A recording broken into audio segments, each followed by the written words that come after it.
వచ్చే నెల నుంచి కొత్త విధానంతో ఇస్తున్న పింఛన్లపై శ్రీకాళహస్తి పురపాలక సంఘం కమిషనర్ రమేష్ బాబు విలేకరుల సమావేశం నిర్వహించారు.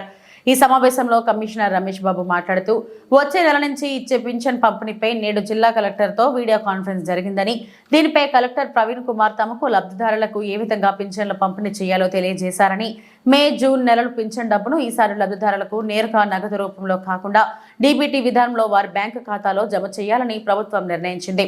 ఆధార్ ఎనేబుల్డ్ పేమెంట్ సిస్టమ్ విధానంలో లబ్ధిదారులు ఆధార్ నెంబర్ అనుసంధానమై ఉన్న బ్యాంకు ఖాతాలో నేరుగా పింఛన్ డబ్బు జమ చేస్తుంది. అయితే బ్యాంకు ఖాతాలు లేని వారికి మరియు విభిన్న దివ్యాంగ లబ్ధిదారులు, తీవ్రమైన అనారోగ్య కారణాలతో పింఛన్లు పొందుతున్న వారు, మంచం లేదా వీల్ చైర్కు పరిమితమైన వారు, సైనిక సంక్షేమ పింఛన్లు పొందుతున్న యుద్ధ వీరుల, వృద్ధ వితంతువులకు మాత్రం గత నెలలో మాదిరిగానే గ్రామ వార్డు సచివాలయాలు ఉద్యోగులు లబ్ధిదారుల ఇంటి వద్దకే వచ్చి పింఛన్ డబ్బు ఇస్తారు.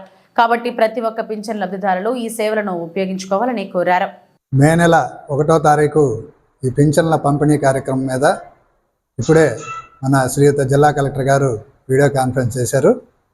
దానికి సంబంధించి విధి విధానాలన్నీ కూడా ఎలక్షన్ కమిషన్ నుంచి ప్రభుత్వానికి వచ్చాయి. ప్రభుత్వం నుంచి ఇప్పుడే కలెక్టర్ గారు మాకు అందరికి కూడా తెలియజేశారు. 1వ తారీఖు ఏ పెన్షన్దారుడు కూడా సచివాలయానికి రావాల్సిన అవసరం లేదు. అకౌంట్ లింక్, ఆధార్తో లింక్ అయిన అకౌంట్ ఉన్న పెన్షన్దారులందరికీ కూడా నేరుగా వాళ్ళ బ్యాంకు ఖాతాకి నగదు జమ చేయబడుతుంది.